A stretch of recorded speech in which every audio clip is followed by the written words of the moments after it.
आज एक ऐसी चोरी की कहानी है जिसे कहते हैं कि डायमंड की चोरी। इस सदी की शायद सबसे बड़ी डायमंड हाइस्ट। एक ऐसी चोरी जिसकी फुल प्रूफ प्लानिंग की गई और इस चोरी का जो मास्टरमाइंड था उसकी तो कहानी कहने ही क्या।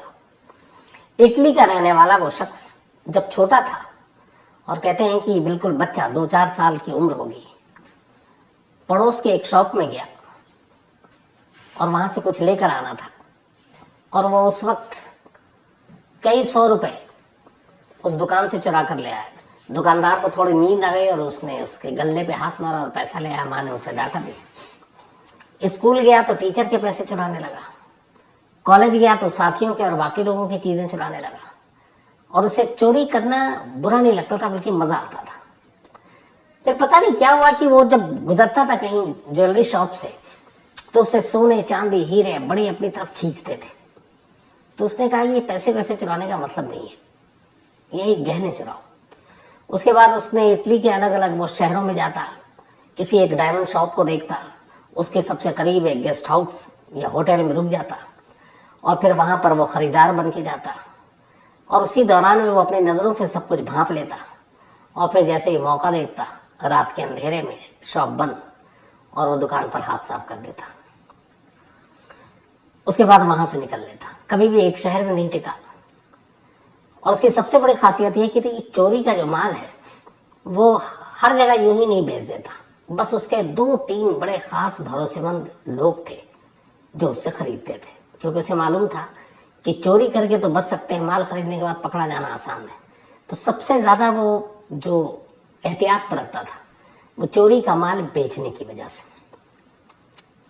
धीरे धीरे वो इस खेल में माहिर होता गया और फिर उसे पता चला ऐसे ही चोरी करते करते कि बेल्जियम में डायमंड का बहुत बड़ा कारोबार होता है, अरबों खरबों रुपए का।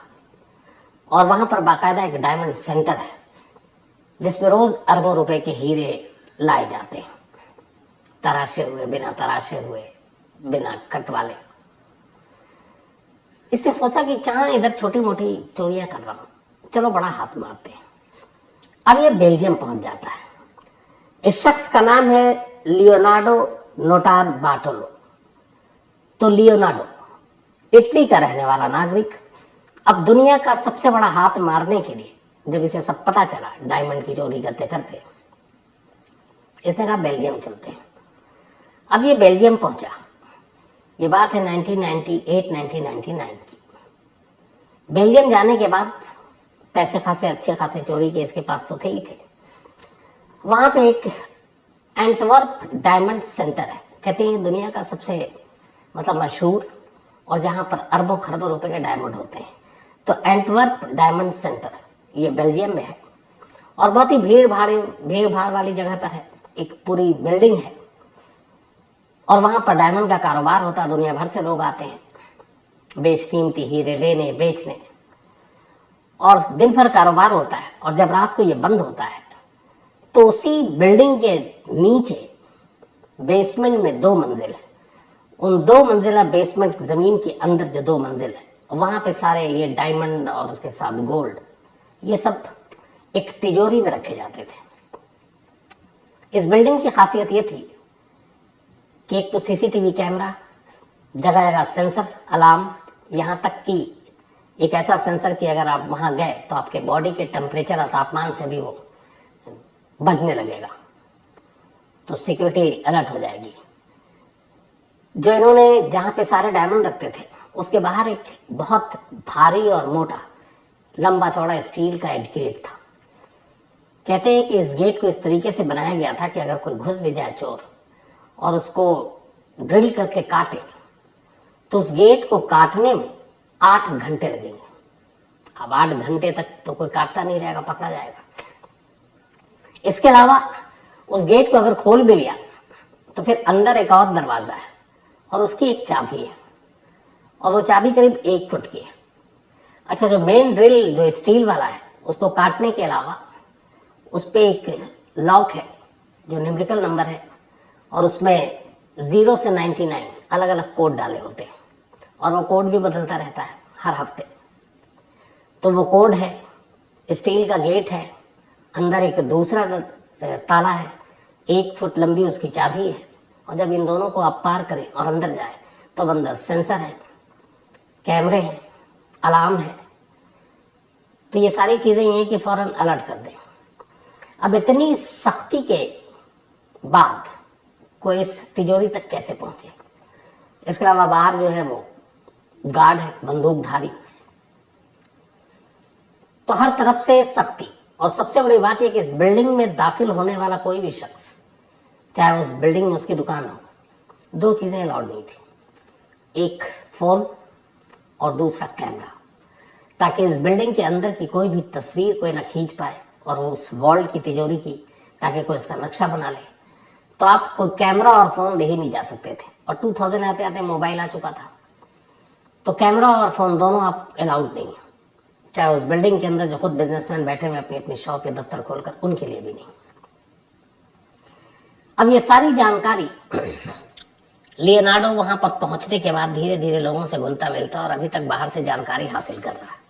इस एंटम डायमंड सेंटर के ठीक बाहर एक कॉफी शॉप था।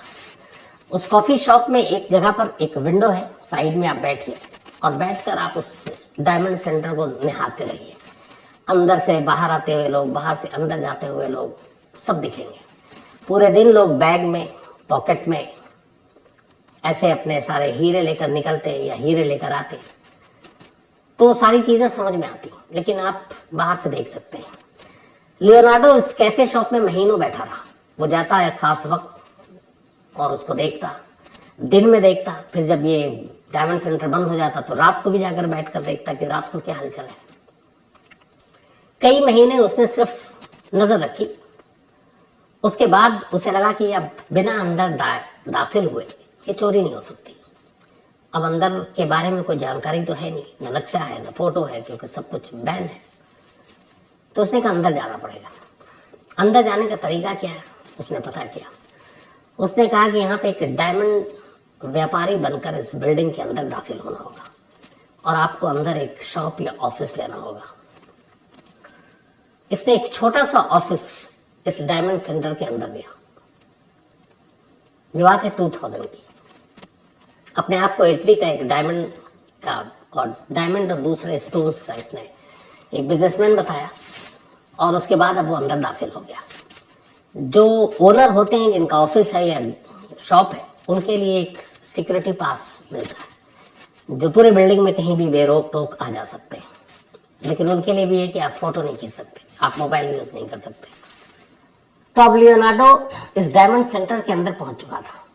एक ऑफिस उसके नाम, किराया दे रहा है, कुछ उसने डायमंड अंदर में खरीदे भी, बाकी जो अंदर शॉप थे इन्वेस्ट किया उसने। धीरे धीरे अब उस शॉप में या उस ऑफिस में आने जाने के दौरान अब पड़ोसी के दुकानदार, बाकी लोगों से, वहां आने वालों से उसकी बातचीत शुरू हुई। जो सिक्योरिटी गार्ड है उनसे बातचीत शुरू हुई। वक्त बीतता गया, कार्ड उसके पास था।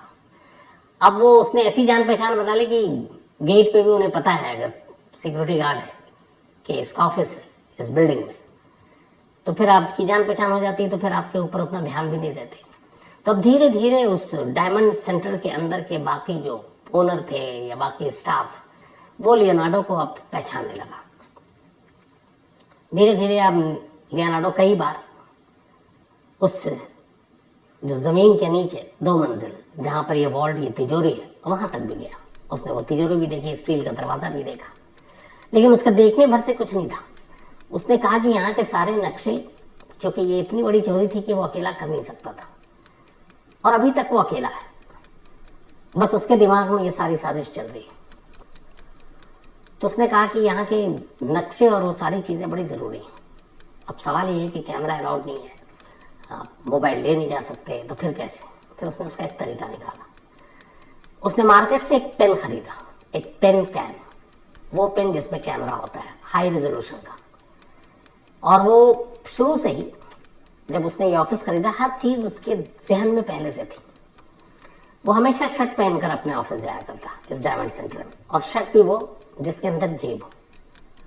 और पहले दिन से ही जब वो जा रहा था तो उस अपनी पॉकेट में शर्ट के एक पेन रखता था। अब धीरे धीरे वहां वो सब कुछ जान पहचान हो गई। उसके बाद इसने कहा कि तस्वीर खींचने के लिए सिर्फ एक पेन कैन ही काम आ सकता है। इसके बाद उसने एक कैमरा वाला पेन खरीदा। अब उसको पहले दिन शर्ट में वही लगाया, कैमरा ऊपर की तरफ है। चूंकि सारे सिक्योरिटी गार्ड जानते हैं, सबको सभी जानते हैं, और डेली जब आपको देखते हैं आप क्या पहनते हो, ये तो एक ही वेशभूषा, एक ही चीज, चौंकता कोई नहीं है। पेन भी उसकी जेब में रहती है। तो अब कैमरा वाला पेन लेकर दाखिल हुआ, किसी ने कुछ नहीं देखा। वो आराम से अपना काम किया। उस दिन कुछ काम यूज नहीं किया पेन का। अब उस पेन के साथ आता, अब धीरे धीरे उसने पेन से फोटोग्राफ लेना शुरू किया।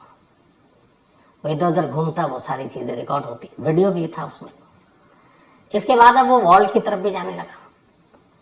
अब लेकिन वॉल्ट में जाने के बाद जितनी आप बहुत देर तक खड़े नहीं हो सकते, तो कैसे वहां के सारी चीजें ने, तो उसने तस्वीरें तो ले ली। तो उसे पता चला कि इसका एक कोड है दरवाजे का, जो 0 से 99 के बीच में 4 डिजिट का एक कोड है। लेकिन वो कोड क्या है पता नहीं, और उस कोड से ही वो दरवाजा खुलता है पहला। और अगर उसके साथ छेड़छाड़ हुआ, गलत कोड डाला, तो फिर अलार्म, सेंसर सब बच जाएगा, सब चौकन्ने, फिर तो सीधे गोली भी पड़ सकती है। तो ये घूम रहा है, लेकिन कोड जो है वो वहां का जो मेन सिक्योरिटी इंचार्ज है, जब भी किसी को जरूरत होती है अंदर जाने के लिए, किसी शॉपकीपर को, किसी को, वही खोलता है। अब वो जब खोलता है तो दिखता नहीं है, इसे पेन में रिकॉर्ड नहीं होता है। तो ये बड़ा परेशान कि सब कुछ तो हो गया, कोड का क्या करें। फिर इसने एक तरीका अपनाया। शाम को अक्सर जब सारे लोग चले जाते और धीरे धीरे अंधेरा होने लगता, बत्तियां बुझा दी जाती, सेंसर सारे बस और अलार्म ऑन रहते, तो ऐसे वक्त में उसने एक चीज देखी कि उस गेट के सामने एक ऐसी जगह है जहां पर कई होता है ऐसे रूफ टाइप कुछ चीजें, तो वहां एक स्पेस था जिसके ऊपर उस पेन को रखा जा सकता है। और वहां से उस एंगल से अगर कोई वो दबाता है नंबर, कोड, तो वो नंबर दिख सकता है। एक रोज मौका पाती उसने देखा कोई नहीं, और उसने पेन को ऊपर रख दिया और रखकर चला गया। नेक्स्ट डे आया, आने के बाद फिर थोड़ा लेट हुआ ताकि अंधेरा हो जाए। उसने पेन उठाया, वापस किया, कोड उस पेन में कैद हो चुका था जो सिक्योरिटी गार्ड ने डाला था। अब ये भी हो गया। अब धीरे धीरे उसे उसके बारे में सब कुछ पता चल गया, कौन सा है, कहां पर है। अब उसे लगा कि इस काम में बाकी लोगों को शामिल करना चाहिए। इसके बाद ऐसे लोगों की इसने तलाश शुरू की। 4 लोग इसे मिले और चारों अलग अलग फील्ड के माहिर। उन चारों को इसने अपनी पूरी प्लानिंग बताई और चारों इस काम को करने के लिए राजी हो गए। ये जो 4 लोग थे, इन चारों के इसने कोड नेम रखे थे। आपको याद होगा मनी हिस्ट जैसे शहर के नाम पर रखा था, तो इसमें भी इसने हर एक के अलग अलग नाम रखे थे। और वो नाम कुछ ऐसे थे कि एक का नाम था मॉन्स्टर, एक का नाम था स्पीडी। स्पीडी वो शख्स था जो इलेक्ट्रीशियन भी था और ऐसी चीजों को अलार्म वलार्म इन सबको डिसअलार्म करने में माहिर था और बहुत तेजी से, इसलिए इसका नाम रखा था इसने स्पीडी। द मॉन्स्टर ये काफी हेवी था, मतलब कदकाठी से भी मजबूत था और ड्राइविंग भी बड़ी अच्छी आती थी, भाग सकता था। और ये ताले वाले का भी थोड़ा एक्सपर्ट था, ऑलराउंडर था। एक था द जीनियस। जीनियस का काम था खासतौर पर, एक तो अलार्म वाला हो गया था स्पीडी, सेंसर को खराब करना या रोकना, तो तीसरा जीनियस, और चौथा था द किंग ऑफ की, चाबियों का राजा। ये सबसे ओल्ड मैन था, मतलब इसकी उम्र होगी करीब 60 साल।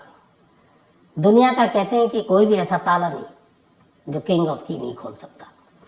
तो ये चारों अपने अपने काम के महारथी, और इन चारों को उसने कहा कि शायद दुनिया की सबसे बड़ी चोरी होगी, कामयाब हो गए तो 7 पुश्ते हमारे बैठकर खाएंगे, लेकिन हमें काबिल लोग चाहिए। इन चारों को उसने सिलेक्ट किया। अब ये 4 और लियोनार्डो 5। अब इनको चाहिए था एक और लोकल शख्स जिसकी शहर के अंदर एक तिजोरी का शॉप हो। ढूंढना शुरू किया गया। एक लालची मिला और उसके पास सारी तिजोरियां थी। उसने उसको भी अपने इस काम में शामिल किया, लेकिन ये नहीं बताया कि काम करना कब है। अब इसके बाद जो उसके पेन में सारी तिजोरी की तस्वीरें और वीडियो कैद हुई थी, वो सारी चीजें उसने उनको दिखाया, उस तिजोरी एक्सपर्ट्स को। उसके बाद उसका एक रिप्लिका, एक बिल्कुल हूबहू वैसी ही एक तिजोरी तैयार हुई, विशालकाय स्टील की, एक बड़े से गोदाम के अंदर वो तैयार किया गया उसी वीडियो और तस्वीरों के जरिए। एक रोज जब लियोनार्डो पहली बार पहुंचा उस तिजोरी को देखने तो चौंक उठा। उसे लगा कि वो सचमुच उस रियल तिजोरी के पास खड़ा है। अब उसमें यह हुआ कि सारे नंबर लगाए गए, वैसे ही कि आध घंटे से पहले वो ड्रिल से कटेगी नहीं। अब इन चारों महारथियों को कहा गया कि तुम इस तिजोरी के साथ खेलो और अब आगे का काम तुम्हें ऐसे ही करना है। तो यहाँ पे इनको टाइम दिया जाता था कि कितने टाइम में तुम खोलोगे, तोड़ोगे, सेंसर को तुम बेकार करोगे, अलार्म को तुम रोकोगे, और ये सारी चीजें उस जगह पे फिट की गई। मतलब हूबहू वैसे ही सारी चीजें तैयार कर ली गई, बिल्कुल रियल सेट टाइप। सब कुछ हो गया। कई बार इन लोगों ने रेकी कर ली। इन सारी चीजों में 3 साल बीत गए। लियोनार्डो ने इन 3 सालों में कुछ नहीं किया। इन्वेस्ट किया, उसी डायमंड सेंटर में अपनी एक ऑफिस ली और बस उस तिजोरी और उन जगहों के बारे में सारी जानकारी इकट्ठा करता रहा। 3 साल बीत गए, सारी तैयारियां पूरी हो गई। अब इसके बाद बारी थी इस चोरी की, दुनिया की सबसे बड़ी डायमंड की चोरी की। यहाँ पे ज्यादातर जो सिक्योरिटी गार्ड और वो थे इस बेल्जियम के, उसमें यहूदी लोग ज्यादा थे। उनकी खास एक प्रेयर और बाकी चीजों का टाइम होता था रात के वक्त, और सैटरडे संडे बहुत ही कम गार्ड होते। उसकी वजह थी इस पूरी बिल्डिंग में सिक्योरिटी सिस्टम इतनी जबरदस्त थी, अलार्म हो, सेंसर हो, तिजोरी का गेट इतना कि कोई खोलने का सवाल ही नहीं है। तो सब बेपरवाह, मतलब बेफिक्र थे कि यहाँ कभी कोई चोरी नहीं होगी। तो सैटरडे की रात चुनी गई। उस वक्त खास ये जो कुछ यहूदी जो गार्ड वहां पे ड्यूटी पे होते थे, उनकी एक खास रूटीन थी कुछ अपना धार्मिक वो करने की।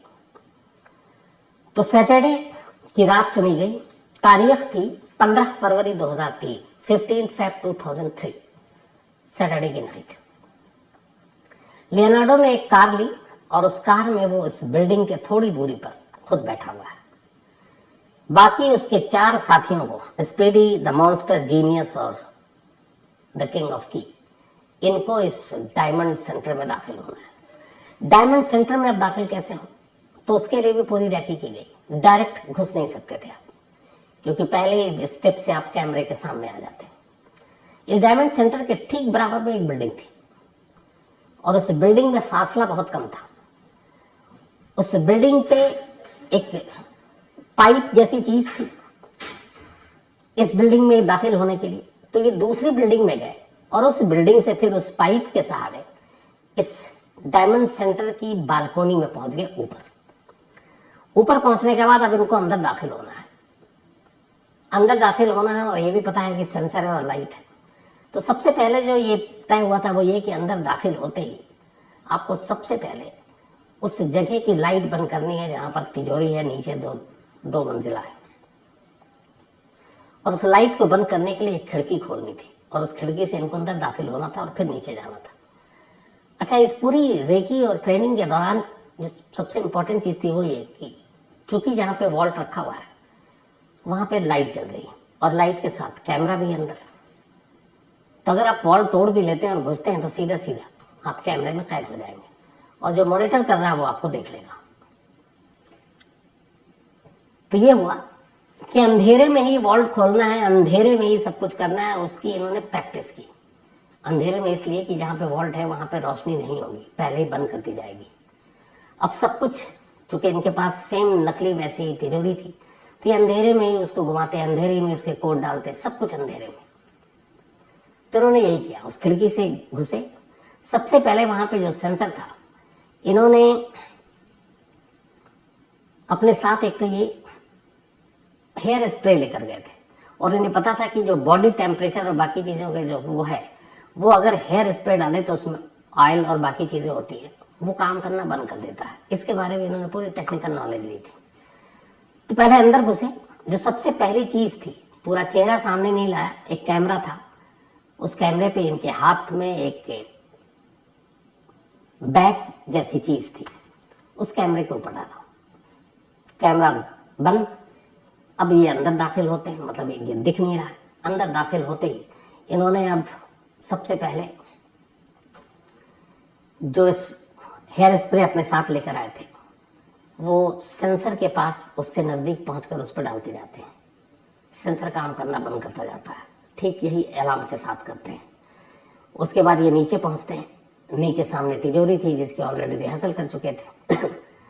कोड इन्हें मालूम था पेन के जरिए। कोड से तिजोरी खोलते हैं।